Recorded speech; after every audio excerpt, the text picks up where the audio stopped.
Sunday రోజు లంచ్కి ఒక అమ్మాయిని కామత్ హోటల్ లాంటి ప్లేస్కి తీసుకెళ్ళకూడదని, సినిమాకి ఎప్పుడు కరెక్ట్ టైంకి వెళ్ళాలని, బర్త్డే రోజు తనతో పాటే బిగినింగ్ నుంచి ఎండ్ దాకా ఉండాలని, హే ఇలాంటి విషయాలు చాలా నేర్చుకున్నాను. దానికి నేనే థ్యాంక్స్ చెప్పాలి. అయినా నువ్వు నా దగ్గర చాలా నేర్చుకుని ఉంటావు కదా.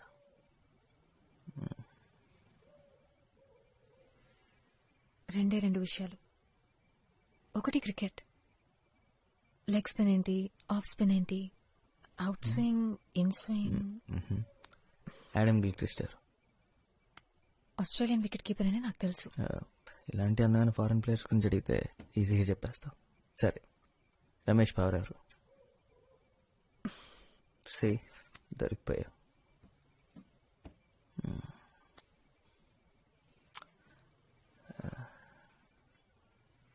సో నువ్వు అరేంజ్డ్ మ్యారేజ్కి ఒప్పుకుంటావని నేను అస్సలు అనుకోలేదు. తను నాకు బాగా తెలుసు నిత్య, మా వదిన వాళ్ళ సిస్టర్. వస్తూ పోతుండేది ఇంటికి. తను నిజంగా చాలా మంచి అమ్మాయి. తన్ని చూడ్డానికి నేను ఫంక్షన్కి వచ్చాను. నువ్వు చేసుకోబోయే అమ్మాయి ఎలా ఉంటుందో చూద్దామని. నీ సంగతి ఏంటి? ఏం చేద్దాం అనుకుంటున్నావు? పెళ్ళికంత సీన్ లేదు.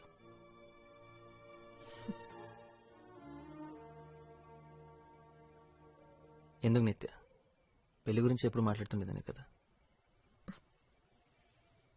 పెళ్లి గురించి కాదు వరుణ్, నీతో పెళ్లి గురించి.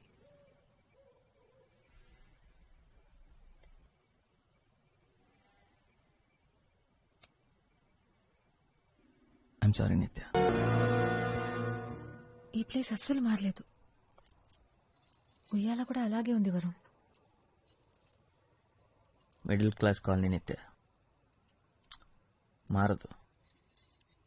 నేను కూడా ఒకప్పుడు ఇక్కడే ఉండేదాన్ని, మర్చిపోయావా? ఒకప్పుడు నువ్వు కరెక్టే నిత్య. కాకపోతే ప్రాబ్లం వచ్చినప్పుడల్లా నాకు ఇది అవసరం లేదు, నన్ను ఒంటరిగా వద్దండి ఏది తెంచేసుకోకు. సరే, అసలు నువ్వు నాకు ప్రాబ్లమే రాకుండా చూడాల్సింది వరుణ్. నాకిదంతా అవసరం లేదని నేను అనగానే నన్ను వదిలేసి వెళ్లాల్సింది కాదు. నీ పెళ్లికి 3 గంటల ముందే నేను ఈ విషయం చెప్పానని నువ్వు గుర్తుపెట్టుకో.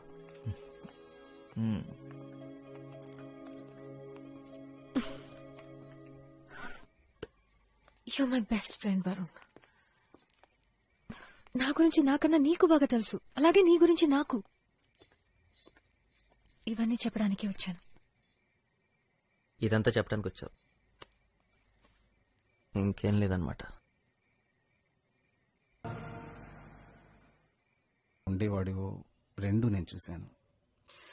ఏదో జరుగుతుందని నాకు తెలుసు. మొన్న సడన్గా ఉద్యోగం పోవచ్చని చెప్పినా కూడా లెక్క చేయకుండా మనప్పాడు వెళ్ళాం. సాయంత్రం ఫంక్షన్లో ప్రకాష్తో మాట్లాడుతున్నప్పుడు మనప్పాడులో తను స్కూల్ నడిపిస్తోందని చెప్పాడు. అప్పు కూడా 2-3 సార్లు నిత్య గురించి మాట్లాడడం నాకు గుర్తుంది. ఒకసారి నువ్వు మీ అమ్మని కూడా పొరపాటున నిత్య అని పిలిచావు. అవును నాన్న, నేను తన కోసమే వెళ్ళాను. తన్ని కలవాలనే వెళ్ళాను, కలిశాను, గుడ్ బై చెప్పేశాను. గుడ్ బై చెప్పగలిగావా?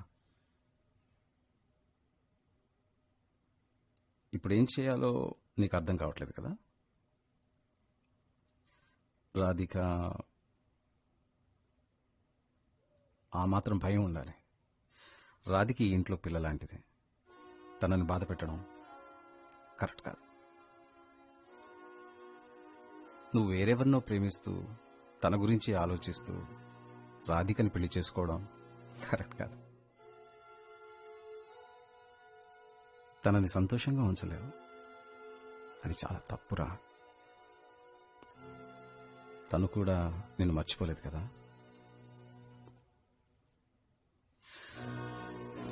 ఇప్పుడు నీ ప్రాబ్లం ఇది కాబట్టి దీనికి ఏం చేయాలో నీకు తెలుసు.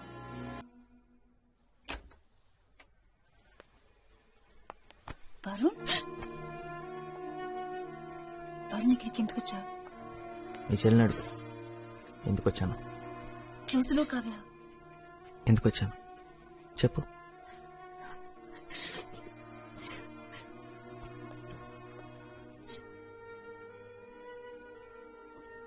నీ గురించి ఆలోచించనే లేదు. నువ్వు కాదు, నేనంట. మీ అక్క చెప్పింది. నిన్ను నమ్మేసి ఎలా రాను? నువ్వు పిలవగానే నేను పరిగెత్తుకున్న రావడానికి నాకేమైనా పిచ్చా? మేము ఎప్పుడూ కలిసి ఉండలే అని చెప్పింది ఏ అక్క. చెప్పావు కదా మనపాడులో. నువ్వు చెప్పావని నేను అక్కడి నుంచి ఇక్కడికి వచ్చాను. నువ్వు ఆ రోజు నన్ను యాక్సెప్ట్ చేయలేదు, యాక్సెప్ట్ చేస్తావని హోప్ కూడా లేదు. ఇక్కడికి వచ్చి నేను పెళ్లి కొప్పుకున్నా. ఇప్పుడు ఎందుకు వచ్చావు నిత్య? మన ఇద్దరం ఒకరినొకరు దేశించుకోకూడదని చెప్పడానికి.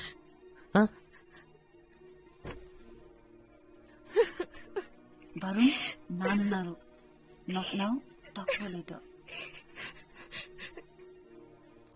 మీ పేరెంట్స్ గురించి నేను ఎందుకు ఆలోచించాలి? తన నా పేరెంట్స్ గురించి చెప్పని ఆలోచించిందా? నేను నా మనసులో నీ గురించి ఏమనుకుంటే నీకేంటి? I hate you. So what? Sorry Varun. Sorry నేను చెప్పాలి. ఎవరెవరు చెప్పాలి తెలుసు? రాధికకి, వాళ్ళ పేరెంట్స్కి, అమ్మకి, నాన్నకి, అన్నయ్యకి, వదినకి.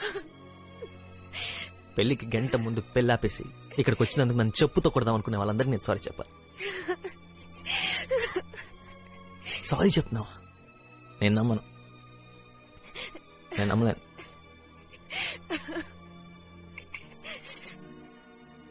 నువ్వు అసలు నా లైఫ్లో లేవనుకున్నా నిత్య.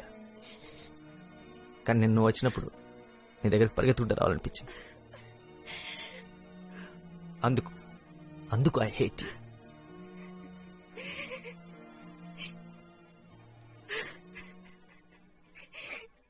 ఏడవకు నిత్య, ఏడవకు.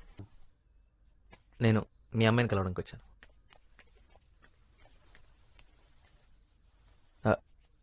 3 కాదు 2. నిత్య. నిత్య తనకేం తెలీదు, నేనే వచ్చాను. నిత్య ఇప్పుడే వచ్చాను. వరుణ్ కృష్ణ.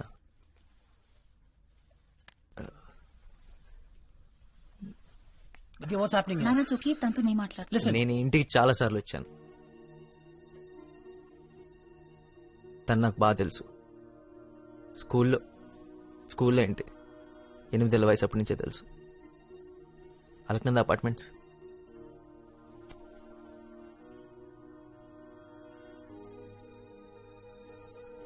లెవెన్త్ స్టాండర్డ్ లో మీరు తన్ని సపరేట్ కార్లో 20 నిమిషాల ముందు స్కూల్కి పంపించేవారు, గుర్తుందా? నా కోసం. ఆంటీ మీరు ప్యాక్ చేసిన ఎక్స్ట్రా లంచ్ బాక్స్ కూడా నా కోసం. కాలేజీలో తన సెల్ ఫోన్ పోయిందని చెప్పింది కదా, అది కూడా. ఆ ఫోన్ ఇంకా నాతోనే ఉంది.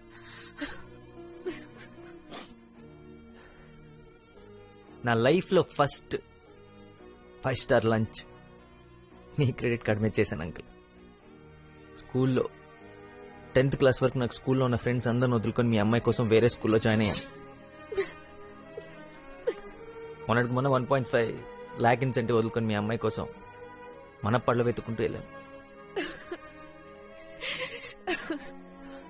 ఆల్మోస్ట్ జాబ్ పోయింది. అక్కడికి వెళ్ళిన తర్వాత మాట్లాడుతున్నామని 10 రోజులు వెయిట్ చేశాను, మాట్లాడలేదు. ఈరోజు పొద్దున్న నా పెళ్లి, 6:30కి ముహూర్తం, 5:30కి వద్దనుకొని చెప్పేసి ఇక్కడికి వచ్చాను. అమ్మాయి పేరు రాధిక. ఏమనుకుంటుందో. ఏమనుకున్నా నేను అమ్మాయిని ప్రేమించలేను. అమ్మాయినే కాదు, మీ అమ్మాయిని ప్రేమించినంతగా ఈ ప్రపంచంలో ఇంకే అమ్మాయిని ప్రేమించలేని సంగతి నాకు అర్థమైంది.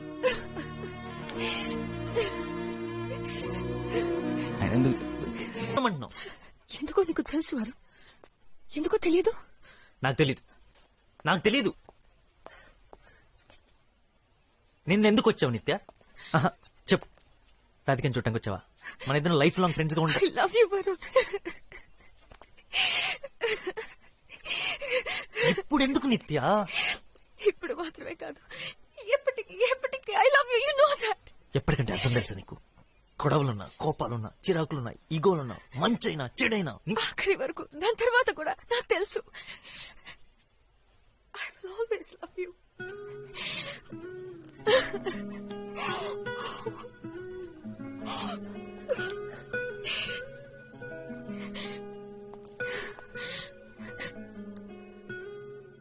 నాదే తప్పు, నాదే తప్పు. నిన్న మాత్రమే కాదు, 6 నెలల ముందు స్కూల్లో, కాలేజ్లో నేను ఒక పని చేయాల్సింది. మన ముగ్గురితో ఒకరం గొడవ పడినప్పుడు, మాట్లాడుకున్నప్పుడు, ఒకరికొకరం దూరం అయినప్పుడు ఒక్క నిమిషం కూడా పట్టేది కాదేమో. నేను ఒక పని చేయాల్సింది. అప్పుడే అని సర్దుకుపోయేది. అలా చేయనందువల్లే మన జీవితంలో చాలా మధుర క్షణాల్ని పోగొట్టుకున్నాం. ఒక్క మాట కూడా మాట్లాడకుండానే 8 ఏళ్ల వయసు అప్పుడే నేను ఈ పని చేయాల్సింది.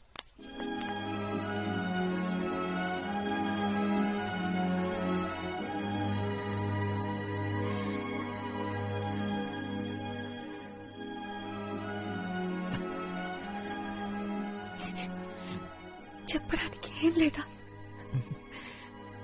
ఉందిగా.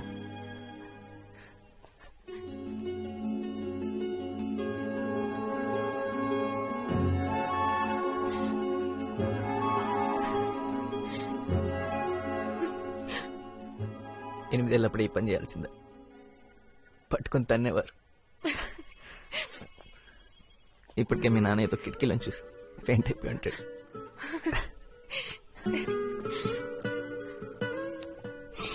నీ దగ్గర నేర్చుకున్న రెండో విషయం చెప్పనే లేదు. ఏంటది?